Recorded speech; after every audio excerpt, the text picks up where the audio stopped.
আসসালামু আলাইকুম রহমতুল্লাহি ওবরকাতুহু। সম্মানিত দর্শক, প্রধানমন্ত্রী তারেক রহমানের জন্য আগামী ৩টি মাস খুবই ঝুঁকিপূর্ণ, অত্যন্ত চ্যালেঞ্জিং, প্রতিযোগিতামূলক এবং তার জন্য এটা রীতিমতো অস্তিত্বের লড়াই। অবস্থাটা এরকম, বাঁচলে মানে গাজী, মরলে শহীদ। তিনি যদি এই ৩টি মাস চমৎকারভাবে টিকে যান এবং চালাতে পারেন, তাহলে দীর্ঘমেয়াদে এই সরকারের যে স্থিতিশীলতা এবং এই সরকারের যে টিকে যাওয়া, এটি অনেকটা সম্ভব হবে। কিন্তু এই ৩ মাসে যদি তিনি ব্যর্থ হন কিংবা ব্যর্থতার পথে এখন যেভাবে এগুচ্ছেন সেভাবে এগুতে থাকেন, তাহলে আর যাই হোক না কেন, ব্যক্তি হিসেবে তারেক রহমান সাহেব, তারপর তার পরিবার, তারপর তার দল এবং তার দলের সঙ্গে অন্যান্য যে সকল সাঙ্গপাঙ্গ, সাহায্যকারী, সহযোগী যারা জুটেছেন, সকলের জন্য এক বিভীষিকাময় দুর্নিবার বিপদ এবং বিপত্তি অপেক্ষা করছে। সেটা কেন এবং কিভাবে, একটা একটা করে আমি খুব ধীরে সুস্থে বলার চেষ্টা করব সংক্ষেপে। প্রথম কারণটা হলো প্রাকৃতিক। আপনি দেখুন যে কতগুলো পরিবার যাদের জীবনে দুর্ভোগ দুর্দশা নিত্য নৈমিত্তিক, কতগুলো পরিবার, কতগুলো ব্যক্তি যাদের জীবনে হতাশা, অপমান, দুঃখ, দুর্দশা, এমনকি আরও মারাত্মক কিছু, এটি অহরহ ঘটে থাকে। এদের জন্ম হয় মূলত কষ্ট পাওয়ার জন্য। কোনো পাপ না করলেও কি করেন আল্লাহ রাব্বুল আলামিন জানেন, এটা একটা প্রাকৃতিক বিষয়। তো সেই দিক থেকে আপনি যদি শহীদ প্রেসিডেন্ট জিয়াউর রহমান, তাহলে কিংবা বেগম খালেদা জিয়া, এদের জীবনের পুরোটা আপনি মূল্যায়ন করুন। আমরা এখন অনেকে বেগম জিয়াকে স্লোগান দিচ্ছি, কিন্তু তিনি তো জীবনের একটা বিরাট সময় ১৭ বছর যে কষ্ট করেছেন, এটা পৃথিবীর কয়জন নারী এই কাজগুলো করেছে? কিংবা ধরুন এরশাদের জমানাতে তিনি পুরো ৯টি বছর, এখানে ১৭ বছর বা ১৯ বছর, 111 থেকে এই পর্যন্ত ১৯ বছর তিনি যে কষ্ট করেছেন, আর ১০ বছর এরশাদের জমানাতে, তো ১০ আর ১৯, ২৯ বছর কন্টিনিউয়াসলি তিনি অপমানিত হয়েছেন, লাঞ্ছিত হয়েছেন, কষ্ট পেয়েছেন। তার আগে তার স্বামীর মৃত্যু, যে বীভৎস মৃত্যু, এবং পরিবারটি যেভাবে অসহায় করে রেখে যাওয়া হয়েছে। অর্থ সংকট ছিল, দুটো, একটা বালক আর একটি কিশোর সন্তান। তাদেরকে নিয়ে এই বিধবা মহিলার জীবনের যে সংগ্রাম, আচ্ছা বলুন তো, এই সংগ্রামের সঙ্গে আপনি তার আভিজাত্য, তার শিক্ষা, তার প্রাপ্তি, এগুলো মেলাতে পারবেন না। মনে হচ্ছে যে প্রাসাদ নন্দিনী প্রাসাদের মধ্যে বসে বন্দিনী হিসাবে কাঁদছেন। ওনার কষ্টগুলো, ওনার বেদনাগুলো যদি একত্রে করে দেওয়া হয়, এই কষ্ট আপনি রাস্তার যে একজন মজুর আছেন, যিনি ইটের ভাটায় কাজ করেন আর সেই ইটের চুল্লির পাশে ঘুমিয়ে যান না খেয়ে, তাকেও যদি বলা হয় তুমি এই কষ্টগুলো নাও, কষ্টগুলো নেওয়ার পরে প্রধানমন্ত্রীর চেয়ারে বসো, রাজি হবেন না। এরপরে আসেন জিয়াউর রহমান সাহেব, সব কথা বাদ দেন। তিনি খালেদ মোশাররফের জমানাতে গ্রেপ্তার হলেন। ওই সময়টি তার বন্দি জীবন। পরবর্তীতে ক্ষমতা আরোহণ করার পরে আনুমানিক প্রায় ১০০-র মতো কূ হয়েছে, গোপন এবং প্রকাশ্যে। এর মধ্যে অন্তত ৪০টি কূ তিনি দমন করেছেন। এর প্রতিটা সময় এই খবর যখন আসছে, তার হৃদয় এবং মন মানসিকতার মধ্যে যে ভয়, আতঙ্ক, ঘৃণা, অনিশ্চয়তা তৈরি হয়েছে। এ জীবন কারো কাম্য নয়। এরপর তিনি যেভাবে তাকে মারা হয়েছে, ছিন্ন বিচ্ছিন্ন করে দেওয়া হয়েছে লাশ। আপনাদের মধ্যে কে বলেন তো রাজি হবেন যে ৩.৫ বছর আপনি ক্ষমতায় থাকবেন, ক্ষমতার পর চট্টগ্রাম সার্কিট হাউসে আপনাকে ওভাবে জিয়াউর রহমানের মতো ব্রাশ ফায়ার করে মেরে ফেলা হবে? এরকম ঘোষণা দিয়ে বাংলাদেশে একজন লোক আপনি পাবেন? কেউ পাবেন না, কেউ যাবে না। এখন তারেক রহমান সাহেবের জীবনে আসেন। তিনি কিশোর বয়সে পিতা হারিয়েছেন। তার মায়ের দুর্ভোগ এবং দুর্দশা চাক্ষুষ তিনি দেখেছেন, এবং কোনো সন্তানই তার পিতামাতার এই দুঃখ কষ্ট ধারণ করলে তার স্বাভাবিক মনোবিকাশ হয় না। এরপর তার নিজের উপর যে জুলুম চলেছে, অত্যাচার চলেছে, এবং তিনি ১৮-১৯ বছর এক্সাইলে দেশের বাইরে ছিলেন। কাজে আপনি চিন্তা করুন, এই জিয়া পরিবারের উপরে যে সকল গ্রহ নক্ষত্রের নড়াচড়া হচ্ছে, এটাকে আপনার প্রাকৃতিক একটা বৈশিষ্ট্য সামনে আনতে হবে, যে এই প্রাকৃতিক বৈশিষ্ট্যকে কিভাবে অ্যাভয়েড করা যায়, কোন কর্ম দ্বারা, কোন জাদু দ্বারা, কোন মন্ত্র দ্বারা। এই বিষয়গুলো পৃথিবীর তাবৎ ধর্মে এ সকল বিষয় যখন ঘটনা ঘটে, তখন সেখানে প্রতিবিধান আছে। অল অব দ্য ফিলসফি, পৃথিবীর এমন কোনো দর্শনশাস্ত্র নেই এই প্রকৃতির এই লীলা খেলাকে অস্বীকার করতে পারে, এমন কোনো ধর্ম নেই অস্বীকার করতে পেরেছে। আর এগুলো থেকে রক্ষা পাওয়ার জন্য যে কর্মকাণ্ড যা কিছু আছে, তার একটি সিঙ্গেল নমুনা বিএনপি বা তার দলের লোকজনের মধ্যে নেই। ফলে প্রথম কাজ হলো তারেক রহমান সাহেবের যে গ্রহ এবং নক্ষত্র, এই গ্রহ নক্ষত্র প্রাকৃতিক নিয়মে স্বাভাবিক অবস্থায় নেই। এই গেল এক। ২ নম্বর হলো যে আমাদের দেশের প্রাকৃতিক যে সময়, জুন, জুলাই, আগস্ট, এই ৩টি মাস আমাদের দেশে বহু দুর্ঘটনা ঘটে। ঝড়, বৃষ্টি, বন্যা, বাদল, ফসলহানি, মানুষের মন খারাপ, প্রকৃতি বিরূপ পরিস্থিতি সব মিলিয়ে এই সময়টিতে যে সকল দুর্ঘটনা ঘটে, এটার চূড়ান্ত একটা ফলাফল হয় সেপ্টেম্বর মাসে।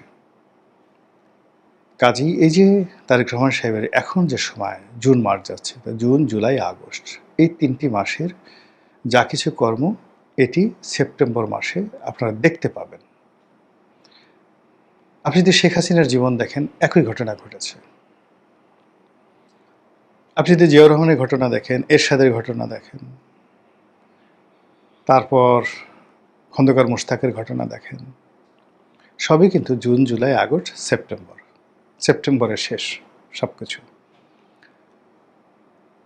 তো সেই দিক থেকে এই যে আগামী ৩টি মাস দেশের অর্থনীতি, budget, tax collection, foreign relation, বিদেশের সাথে বন্ধুত্ব করা, সরকারি স্থিতিশীলতা, আমলাতন্ত্রের উপর, রাষ্ট্রতন্ত্রের উপর প্রভাব বিস্তার করা, সব কিছু নিয়ন্ত্রণে আনা, জনগণের কল্যাণ সাধন করা, জনগণকে সরকারের পক্ষে নিয়ে আসা, প্রতিদ্বন্দ্বীদের মনে ভয় সৃষ্টি করা, আর প্রতিপক্ষ যারা রয়েছে তাদের সঙ্গে সহনশীল সম্পর্ক। আচ্ছা বলেন তো, একটা উপকরণ জনাব তারেক রহমান সাহেবের পক্ষে আছে? সরকারের ৪ মাসে কোনো একটি রাষ্ট্রের সঙ্গে কি কৌশলগত সম্পর্ক স্থাপন করা গিয়েছে? আগামী ৩ মাসে করা যাবে তার কোনো নমুনা আছে? প্রশ্নই আসে না। তিনি মালয়েশিয়াতে যাচ্ছেন। মালয়েশিয়াতে যেখানে বর্তমান প্রধানমন্ত্রী ডক্টর মোহাম্মদ ইউনূসের ঘনিষ্ঠ বন্ধু, যিনি ডক্টর মোহাম্মদ ইউনূসের সঙ্গে দেখা করতে কোনো রকম প্রোটোকল ছাড়া চলে এসেছেন, তো সেই দেশে তারেক রহমান সাহেব যাচ্ছেন। সেখানে ডক্টর মোহাম্মদ ইউনূসের সাথে সম্পর্কটা লেনা দেনা একটা গুরুত্বপূর্ণ বিষয়। ২ নম্বর হলো যে ২০০১ থেকে ২০০৬ সালে যখন তারেক রহমান সাহেব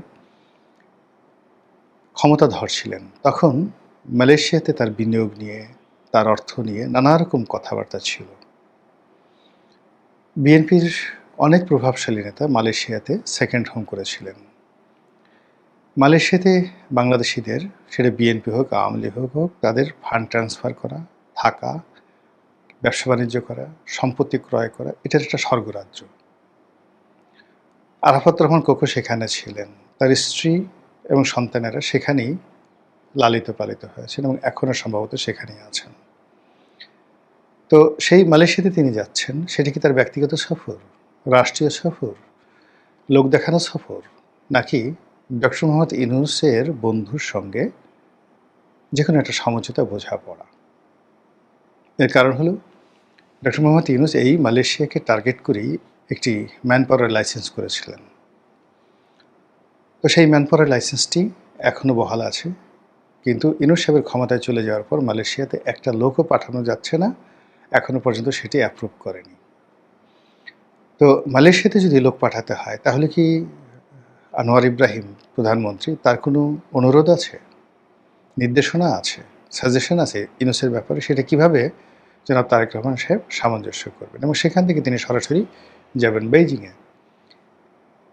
আমেরিকার সঙ্গে যে চুক্তি হয়েছে, যে কোঅপারেশন, সেই কোঅপারেশনটি মাথার উপর রেখে বেইজিংয়ে যাওয়াটাই মানে আমার কাছে ওয়াইজ মনে হচ্ছে না। কোনোভাবে খলিলুর রহমান বলেন, বাংলাদেশে এমন কোনো কূটনীতিবিদ নেই যে আমেরিকার এই যাকে বলা হয় চুক্তিটা মাথায় নিয়ে বেইজিংয়ের সঙ্গে সম্পর্ক স্থাপন করবেন এবং বেইজিংয়ের প্রাইভেট এবং পাবলিক ফান্ড বাংলাদেশে আনবেন। এটি সুয়ের পেছন দিয়ে উট ঢোকার মতো অসম্ভব একটি ঘটনা। কাজে বেইজিং যাওয়ার আগে তাকে দুটো বিষয়ের সিদ্ধান্ত নিতে হতো বা হবে।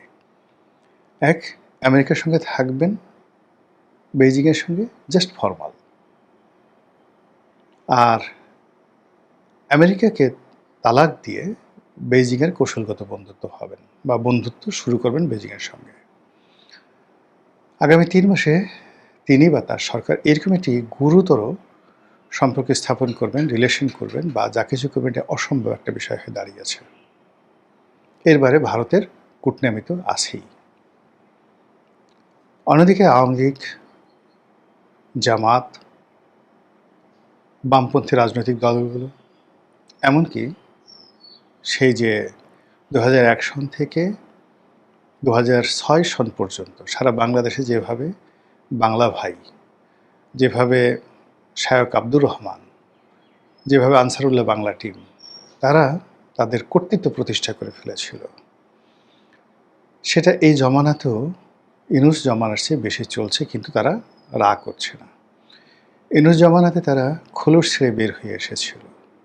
আপনি হিজবুত তাহরিরকে দেখা যেত, তারা প্রকাশ্যে তাদের কাজকর্ম চালাতো এবং প্রশাসন রাষ্ট্রযন্ত্রে অনেক হিজবুত তাহরির লোক এখনও আছে। ইউনূস জমানাতে তারা ওপেন হয়েছিল, মনে করা হতো তারা আসলে জামাতের লোক, কিন্তু বেসিক্যালি নট, তারা হিজবুত তাহরির লোক। ইটস এ গোপন একটা সংগঠন, অত্যন্ত শক্তিশালী।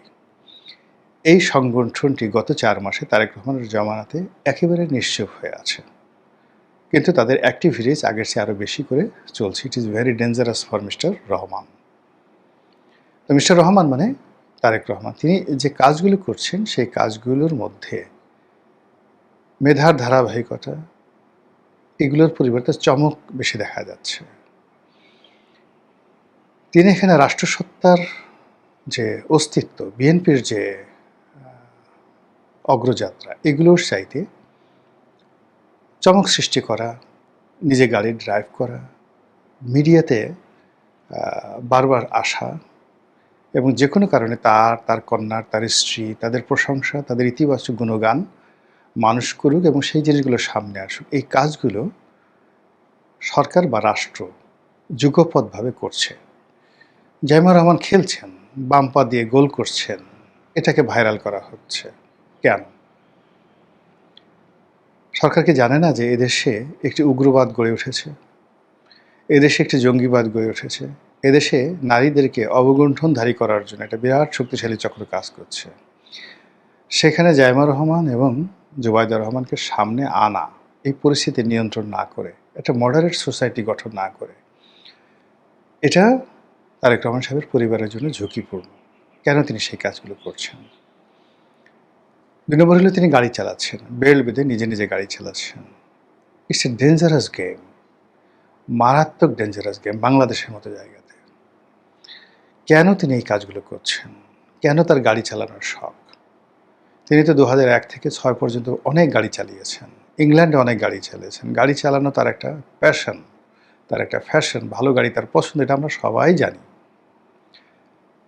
কিন্তু রাষ্ট্র পরিচালনার স্বার্থে এই বিষয়গুলোকে একটু বাদ দেওয়া যায় না? এই গাড়ি চালানোটাকে একটু বাদ দেওয়া যায় না? এটা তার ব্যক্তিত্ব নষ্ট করছে। তাকে মানে অনেকে টিটকারির বিষয়বস্তু বানিয়ে ফেলছে এবং তার যে পুরো প্রোটোকল এবং তার বিধি ব্যবস্থাকে ঝুঁকির মধ্যে ফেলে দিচ্ছে। কাজে তাকে সিদ্ধান্ত নিতে হবে তিনি গাড়ি চালাবেন না রাষ্ট্র পরিচালনা করবেন। তিনি বিমানে বসে ফাইল দেখবেন, গাড়িতে বসে ফাইল দেখবেন।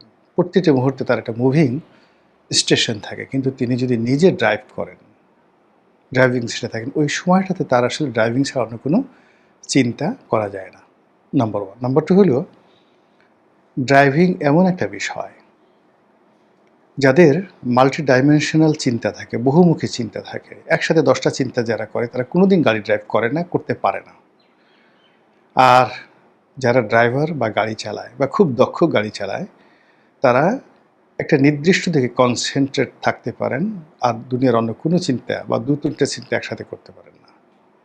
ইট মিনস তারেক রহমান সাহেব একসাথে 3-4টা চিন্তা, 3-4টা সমস্যার সম্ভাবনা একসাথে তিনি করতে পারেন না। এটা তার ড্রাইভিংয়ে তিনি যত বেশি নিজেকে এক্সপার্ট দেখাবেন, তত এই জিনিসটা প্রমাণ হবে। তিনি কি সেটা জানেন?